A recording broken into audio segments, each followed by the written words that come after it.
नमस्कार पायनियर्स, स्वागत है आपका पाई जीसीवी ज्ञान चैनल में। आज हम बात करने वाले हैं उस सवाल की जो हर पाई यूजर के मन में बार बार आता है। क्या पाई नेटवर्क सच में अब ओपन मैननेट पर आ गया है, या फिर ये अभी भी सेंट्रलाइज्ड यानी कोर टीम के कंट्रोल में चल रहा है? और अगर ऐसा है तो आखिर ऐसा क्यों है? क्या ये कोई डिले है या इसके पीछे कोई बड़ी रणनीति काम कर रही है? दोस्तों, ये सवाल बिल्कुल जायज है, क्योंकि जब भी पाई नेटवर्क के ऑफिशियल अकाउंट से ये घोषणा होती है कि अब नेटवर्क ओपन हो चुका है, तो कम्युनिटी के अंदर और बाहर दोनों तरफ एक बड़ी बहस शुरू हो जाती है। कई लोग कहते हैं कि अगर मेननेट ओपन हो गया है तो फिर सब कुछ पूरी तरह डिसेंट्रलाइज्ड क्यों नहीं है? फिर भी ट्रांजैक्शन कंट्रोल कोर टीम के पास क्यों है? और एक्सचेंजों पर पाई की असली ट्रेडिंग अभी भी लिमिटेड क्यों है? इन सारे सवालों का जवाब बहुत ही दिलचस्प है और इसका रिश्ता सीधा जुड़ा है पाई नेटवर्क की उस खास फिलॉसफी से जिसे टीम कहती है यूजर सेंटर्ड प्रोडक्ट इटरेशन, यानी ऐसा डेवलपमेंट सिस्टम जिसमें हर स्टेप पर यूजर्स की सुरक्षा और नेटवर्क की स्थिरता को सबसे ऊपर रखा जाता है। आज की इस वीडियो में हम इसी बात पे चर्चा करेंगे, समझेंगे कि पाई नेटवर्क का मेननेट सच में किस स्टेज पर है, क्यों इसे धीरे धीरे खोला जा रहा है और कब हम असली डिसेंट्रलाइजेशन देख पाएंगे। तो चलिए बिना समय गवाए शुरू करते हैं। दोस्तों, सबसे पहले बात करते हैं मेननेट की मौजूदा स्थिति ओपन लेकिन फिर भी क्लोज्ड फीलिंग। दोस्तों, अगर हम फरवरी 2025 की बात करें तो 20 फरवरी को पाई नेटवर्क ने ऑफिशियली अनाउंस किया था कि अब नेटवर्क एनक्लोज्ड फेज से ओपन मेननेट की तरफ ट्रांजिशन कर चुका है, यानी अब पाई नेटवर्क का ब्लॉकचेन पूरी तरह लाइव हो चुका है। यूजर्स अपने पाई कॉइन को मेननेट वॉलेट में माइग्रेट कर सकते हैं और कुछ लिमिटेड ट्रांजैक्शन फीचर्स का इस्तेमाल भी कर सकते हैं। ये अपने आप में बहुत बड़ा कदम था, क्योंकि अब तक करीब 1.5 करोड़ से ज्यादा यूजर्स यानी 15 मिलियन पायनियर्स अपने अकाउंट को मेननेट में माइग्रेट कर चुके हैं। साथ ही पाई इकोसिस्टम में 150 से ज्यादा डीएप्स यानी डिसेंट्रलाइज्ड एप्लीकेशन लॉन्च हो चुके हैं, जिनमें सोशल नेटवर्क से लेकर डिफाई टूल्स तक सब कुछ शामिल है। अब सुनने में तो ये सब कुछ बहुत ही ओपन लगता है, लेकिन असली विरोधाभास यहीं से शुरू होता है, क्योंकि भले ही नाम ओपन मेननेट का है, लेकिन नेटवर्क पर पूरा कंट्रोल अभी भी कोर टीम के पास है। नोड्स पूरी तरह से इंटीग्रेट नहीं हुए हैं और डीएप्स की फंक्शनैलिटी भी सीमित है। कई यूजर्स पूछते हैं, क्या ये सच में मेननेट है, जब सारे डिसीजन और ट्रांजैक्शन का कंट्रोल अभी भी कोर टीम के हाथ में है? असल में ये एक तरह का सेमी ओपन फेज है, जहां नेटवर्क को धीरे धीरे पब्लिक ट्रैफिक और बड़े वॉल्यूम के लिए तैयार किया जा रहा है। इसे आप एक तरह के ट्रांजिशनल पीरियड की तरह समझिए, जहां डेवलपमेंट और सिक्योरिटी दोनों को बैलेंस किया जा रहा है। पाई नेटवर्क ने इस स्टेज को एनक्लोज्ड मेननेट कहा, यानी ऐसा नेटवर्क जो ओपन तो है लेकिन सीमित तरीके से, जिसमें पब्लिक यूजर्स एक्सेस तो पा सकते हैं, लेकिन फुल नेटवर्क की सभी क्षमताएं अभी एक्टिव नहीं की गई हैं। अब आप सोचिए, अगर शुरुआत में ही करोड़ों यूजर्स के नोड्स को एक साथ मेननेट से जोड़ दिया जाता तो नेटवर्क पर कितना ज्यादा लोड पड़ता। हर तरफ बॉट्स और फ्रॉड ट्रांजैक्शन शुरू हो जाते और ब्लॉकचेन की सिक्योरिटी खतरे में पड़ जाती। यही वजह है कि कोर टीम ने इसे एक कंट्रोल्ड और सेफ एनवायरनमेंट में रखा, जहां असली यूजर्स को प्राथमिकता दी जा सके और धीरे धीरे असली डिसेंट्रलाइजेशन की तरफ बढ़ा जा सके। दोस्तों, अब बात करते हैं सेंट्रलाइजेशन क्यों जरूरी है। सुरक्षा के लिए एक सोची समझी रणनीति। अब सवाल ये उठता है कि आखिर पाई नेटवर्क जैसी प्रोजेक्ट को सेंट्रलाइज्ड क्यों कहा जा रहा है, जबकि इसका पूरा विजन तो डिसेंट्रलाइजेशन पर आधारित है। दोस्तों, यहां हमें समझना होगा कि सेंट्रलाइजेशन हमेशा बुरा नहीं होता। कभी कभी ये शुरुआत में एक जरूरी सेफ्टी मैकेनिज्म बन जाता है। पाई नेटवर्क की कोर टीम ने शुरुआत से ही कहा है कि हमारा डेवलपमेंट यूजर सेंटर्ड रहेगा, यानी हर फीचर लॉन्च करने से पहले हम उसे टेस्ट करेंगे, बग्स को फिक्स करेंगे और तभी पब्लिक के लिए रोल आउट करेंगे। आप सोचिए, अगर पाई नेटवर्क बिना टेस्टिंग के अचानक सबके लिए ओपन कर दिया जाता तो क्या होता? लाखों की संख्या में फ्रॉड अकाउंट्स, डुप्लीकेट माइनर्स और फेक ट्रांजैक्शन से नेटवर्क भर जाता, जिससे पूरे सिस्टम की विश्वसनीयता खत्म हो सकती थी। इसीलिए कोर टीम ने पहले एक क्लोज्ड एनवायरनमेंट में सब कुछ टेस्ट किया, चाहे वो पाई ब्राउजर हो, पाई डीएक्स यानी पाई का डिसेंट्रलाइज्ड एक्सचेंज, या फिर प्रोटोकॉल 23 जैसे अपग्रेड। हर चीज को बार बार टेस्ट किया गया। इसे आप उस फेज की तरह समझिए जब एक बड़ा जहाज लॉन्च होने से पहले बंद गोदी में कई बार चेक किया जाता है, ताकि जब वो खुले समंदर में जाए तो किसी भी तूफान में डूबे नहीं। सितंबर 2025 में पाई नेटवर्क ने वर्जन 19 से वर्जन 23 में एक बड़ा अपग्रेड पूरा किया। इसमें दूसरे माइग्रेशन और हैकाथॉन अपडेट्स भी शामिल थे। उस समय टीम ने हाई कंकरेंसी यानी एक साथ बहुत सारे यूजर्स की टेस्टिंग की, नेटवर्क की परफॉर्मेंस चेक की, डिफाई प्रोटोकॉल्स को जोड़ा और कई सिक्योरिटी पैच लागू किए। अगर ये सब बिना किसी नियंत्रण के किया जाता तो एक छोटी सी गलती भी पूरे नेटवर्क को ठप कर सकती थी। इसीलिए पाई नेटवर्क ने ग्रेजुअल कंट्रोल स्ट्रेटेजी अपनाई, यानी धीरे धीरे कंट्रोल छोड़ना और यूजर्स को अधिक जिम्मेदारी देना। असल में ये सेंट्रलाइजेशन स्थायी नहीं है, बल्कि एक रणनीतिक रास्ता है जो धीरे धीरे असली डिसेंट्रलाइजेशन की तरफ ले जाता है। याद कीजिए बिटकॉइन के शुरुआती दिनों को, तब भी नेटवर्क पर सिर्फ कुछ ही माइनर्स काम कर रहे थे। नेटवर्क को मजबूत बनाने में सालों लग गए। बिल्कुल उसी तरह पाई नेटवर्क भी फिलहाल एक सेफ और स्थिर अवस्था में है, जहां कोर टीम का कंट्रोल जरूरी है ताकि डेवलपमेंट सुचारू रूप से चल सके। और यही वजह है कि इसे सेंट्रलाइजेशन नहीं बल्कि प्रोग्रेसिव डिसेंट्रलाइजेशन कहा जाता है, यानी धीरे धीरे कंट्रोल यूजर्स को देना ताकि सिस्टम सुरक्षित और संतुलित रहे। अब दोस्तों बात करते हैं यूजर्स का फायदा और स्पेकुलेटर्स से सुरक्षा। पाई नेटवर्क की इस स्ट्रेटेजी का सबसे बड़ा फायदा यह हुआ कि असली पायनियर्स को प्राथमिकता मिली। जो यूजर्स सच में इस प्रोजेक्ट में भरोसा रखते थे, वे अपने अकाउंट को वेरीफाई कर पाए, केवाईसी पास कर पाए और असली ट्रांजैक्शन में शामिल हो पाए। वहीं जो सिर्फ ट्रेडिंग या शॉर्ट टर्म प्रॉफिट के लिए आए थे, वो अभी नेटवर्क से दूर ही रहे। इससे नेटवर्क में एक असली कम्युनिटी तैयार हुई जो सिर्फ कॉइन की कीमत नहीं बल्कि पूरे इकोसिस्टम को समझती है। और यही पाई नेटवर्क की असली ताकत है। कई लोग कहते हैं कि पाई नेटवर्क की टीम सब कुछ कंट्रोल कर रही है, लेकिन असल में ये कंट्रोल किसी व्यक्तिगत फायदे के लिए नहीं बल्कि नेटवर्क को स्थिर रखने के लिए है, ताकि जब मेननेट पूरी तरह खुले तो ये किसी भी हैक या क्रैश का शिकार न बने। इसे आप एक निर्माणाधीन पुल की तरह समझिए। जब तक पुल पूरा नहीं बन जाता, उस पर ट्रैफिक नहीं चलाया जाता, क्योंकि आधे बने पुल पर ट्रैफिक डालना खतरनाक हो सकता है। ठीक वैसे ही पाई नेटवर्क भी पहले अपनी नींव को मजबूत कर रहा है और फिर सबके लिए इसे पूरी तरह खोलने की तैयारी में है। दोस्तों, अब बात करते हैं उस स्टेज की जहां से पाई नेटवर्क का असली ट्रांसफॉर्मेशन शुरू होने वाला है। ये वो मोड है जो नेटवर्क को एक बंद सिस्टम से पूरी तरह खुला और पारदर्शी बना देगा। हम बात कर रहे हैं प्रोटोकॉल 23 की, जो पाई नेटवर्क के लिए अब तक का सबसे बड़ा तकनीकी अपग्रेड माना जा रहा है। अब आप सोचेंगे, आखिर ये प्रोटोकॉल 23 क्या है? तो आसान भाषा में समझिए, ये एक ऐसा ब्लॉकचेन इंफ्रास्ट्रक्चर अपग्रेड है जो नेटवर्क की परफॉर्मेंस, स्पीड, सिक्योरिटी और डिफाई सिस्टम को एक साथ अपग्रेड करता है।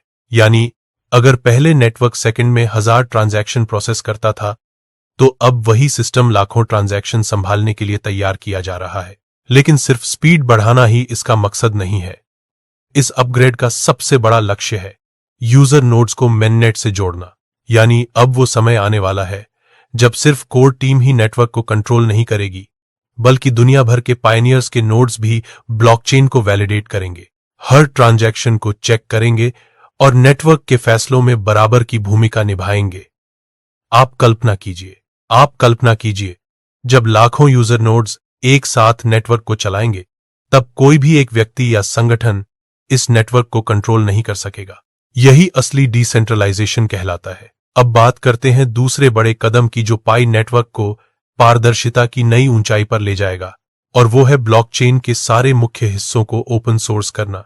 यानी जो कोड अब तक सिर्फ कोर टीम के पास था, वो धीरे धीरे डेवलपर्स और कम्युनिटी के लिए भी खोला जाएगा, जिससे हर कोई देख सकेगा कि नेटवर्क कैसे काम करता है, ट्रांजैक्शन कैसे होते हैं और सिक्योरिटी कैसे मेंटेन की जाती है। इससे न सिर्फ पारदर्शिता बढ़ेगी, बल्कि दुनिया भर के डेवलपर्स को भी मौका मिलेगा कि वो पाई नेटवर्क के कोड पर नए इनोवेशन कर सकें, नई डीएप्स बना सकें और नेटवर्क की ताकत को और आगे ले जाएं।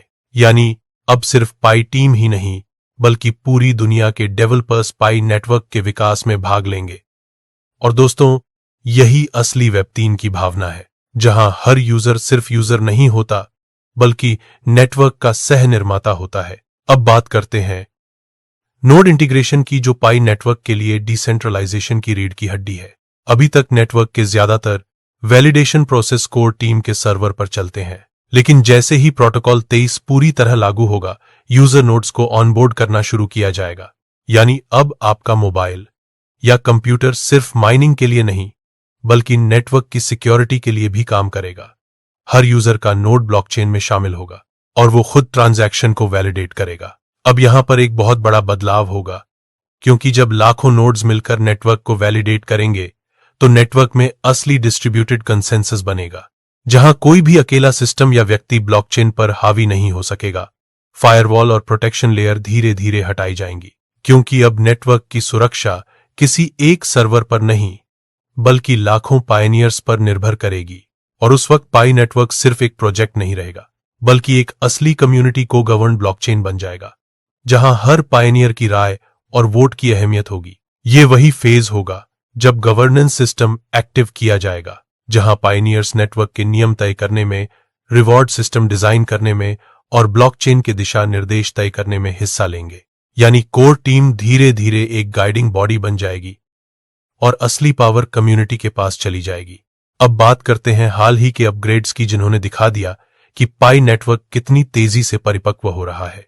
25 सितंबर को पाई नेटवर्क ने एक बड़ा मेंटेनेंस विंडो पूरा किया, और खास बात यह रही कि पूरा अपग्रेड बिना किसी रुकावट के हुआ। सिर्फ कुछ घंटों के लिए नेटवर्क को पॉज किया गया, लेकिन तुरंत बाद लॉगिन और रजिस्ट्रेशन फंक्शन फिर से चालू कर दिए गए। इससे यह साफ होता है कि नेटवर्क अब काफी स्थिर हो चुका है और बड़े पैमाने पर अपग्रेड्स को संभालने के लिए तैयार है। साथ ही पाई नेटवर्क अब एक नया कदम उठा रहा है, पाई स्टेबल कॉइन लाने का, जो इकोसिस्टम की स्थिरता बनाए रखने में मदद करेगा। अब आप सोचेंगे कि जब हमारे पास पाई कॉइन है तो स्टेबल कॉइन की जरूरत क्यों? तो समझिए, पाई कॉइन की वैल्यू मार्केट, डिमांड और सप्लाई पर निर्भर करती है, इसलिए इसकी कीमत ऊपर नीचे हो सकती है। लेकिन पाई स्टेबल कॉइन की कीमत स्थिर रहेगी, जिससे डीएप्स और बिजनेस ट्रांजैक्शन को स्थिर मुद्रा में चलाया जा सकेगा। ये कदम नेटवर्क की आर्थिक स्थिरता को और मजबूत करेगा और डेवलपर्स को प्रोडक्शन लेवल पर अपने डीएप्स लॉन्च करने में मदद करेगा। यानी अब पाई नेटवर्क सिर्फ माइनिंग का प्लेटफॉर्म नहीं रहेगा, बल्कि एक पूरा इकोसिस्टम बनेगा, जहां यूजर्स, डेवलपर्स और बिजनेस सब साथ काम करेंगे। अब जब नेटवर्क में बार बार सफल अपडेट्स हो रहे हैं, तो यूजर्स का भरोसा भी पहले से कहीं ज्यादा बढ़ गया है। लोग अब समझने लगे हैं कि कोर टीम सिर्फ वादे नहीं कर रही, बल्कि धीरे धीरे हर फेज को मजबूती से पूरा कर रही है। इसी भरोसे का नतीजा है कि नोड्स की ग्रोथ अब पहले से कई गुना तेज हो गई है। हर हफ्ते नए नोड्स नेटवर्क से जुड़ रहे हैं।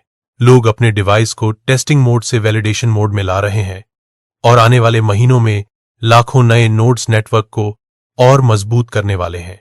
इसे देखकर साफ समझ आता है कि पाई नेटवर्क का डिसेंट्रलाइजेशन अब सिर्फ एक सपना नहीं, बल्कि एक हकीकत बनता जा रहा है।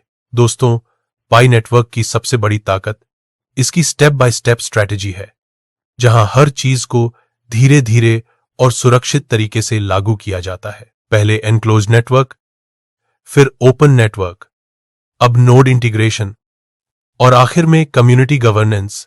हर फेज पिछले फेज से ज्यादा मजबूत होता जा रहा है, और यही कारण है कि नेटवर्क किसी भी बाहरी झटके से नहीं डगमगाता। यानी कोर टीम ने जो सोचा था, वो अब साकार रूप ले रहा है। दोस्तों, अब आते हैं सबसे अहम सवाल पर। पाई नेटवर्क आखिर कब पूरी तरह ओपन और डिसेंट्रलाइज्ड होगा? और क्या अभी जो कुछ हो रहा है वो सच में डिसेंट्रलाइजेशन की ओर ले जा रहा है, या सिर्फ एक दिखावा है? तो चलिए इसे समझते हैं। देखिए, किसी भी ब्लॉकचेन प्रोजेक्ट के दो सबसे बड़े स्तंभ होते हैं। एक होता है इनोवेशन, यानी नई सोच और नए प्रयोग, और दूसरा होता है सिक्योरिटी, यानी सुरक्षा और स्थिरता।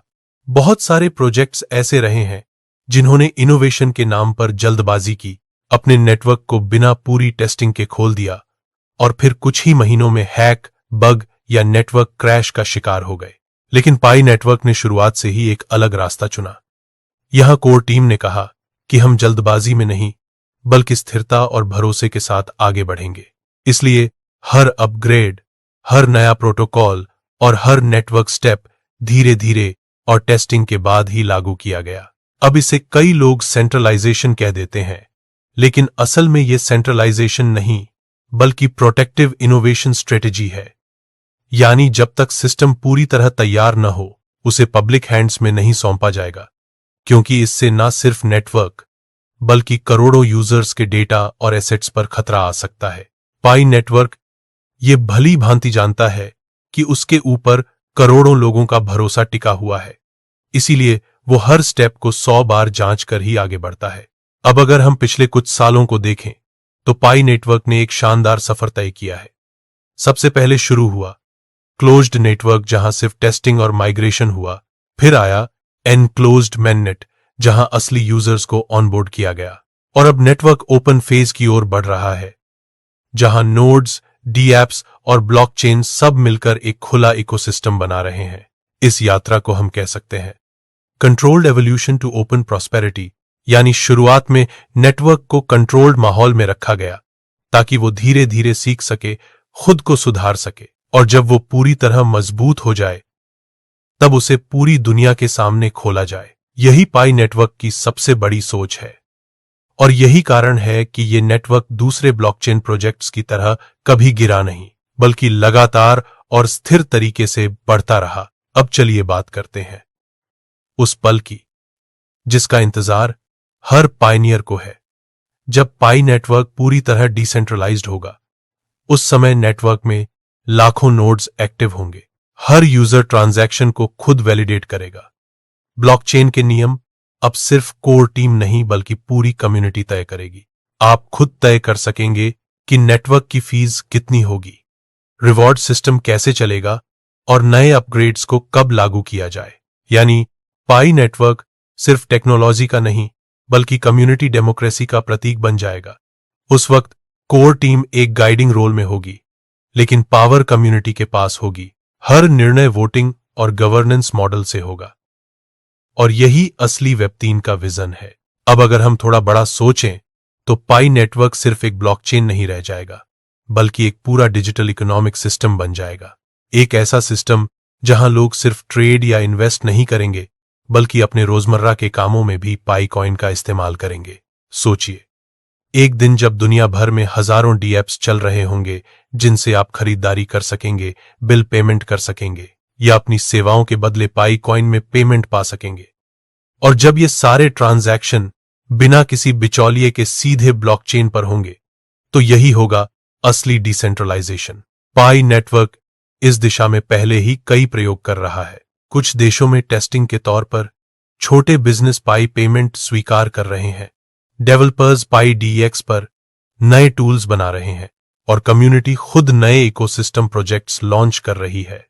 ये सब मिलकर उस भविष्य की नींव रख रहे हैं जहां पाई नेटवर्क सिर्फ एक क्रिप्टो करेंसी नहीं बल्कि एक ग्लोबल यूजर ड्रिवन इकोनॉमी बनेगा।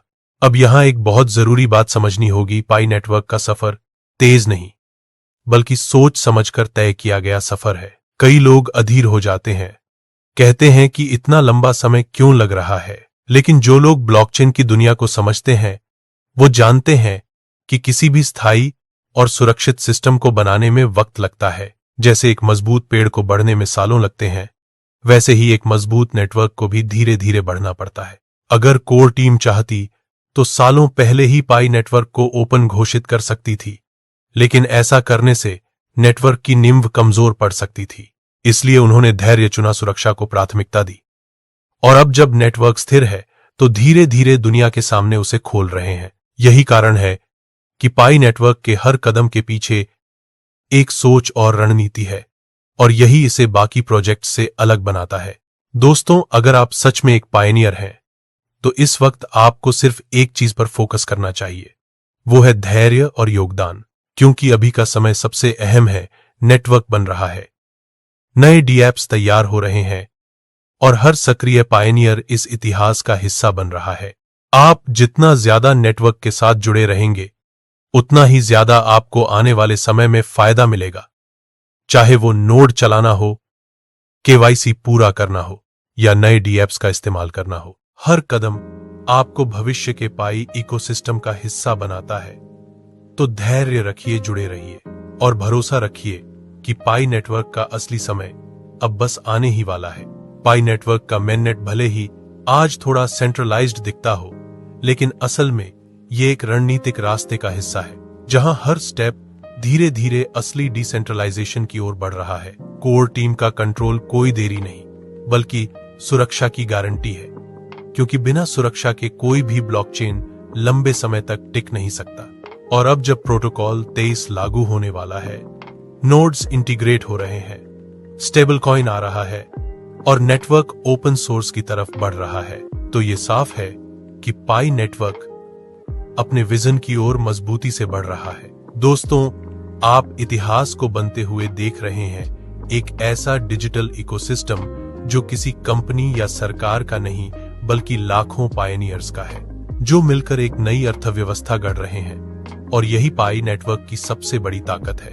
अगर आपको यह वीडियो जानकारीपूर्ण लगी हो तो कमेंट में जरूर बताएं कि आप पाई नेटवर्क के किस फेज में सबसे ज्यादा भरोसा रखते हैं। क्या आपको लगता है कि 2025 के अंत तक पाई नेटवर्क पूरी तरह डिसेंट्रलाइज्ड हो जाएगा? वीडियो को लाइक कीजिए, शेयर कीजिए और चैनल को सब्सक्राइब जरूर करें, क्योंकि हम ऐसे ही पाई नेटवर्क से जुड़ी गहराई भरी बातें आप तक लाते रहेंगे। फिर मिलेंगे एक और नई जानकारी के साथ। तब तक के लिए धन्यवाद और जय पायनियर्स।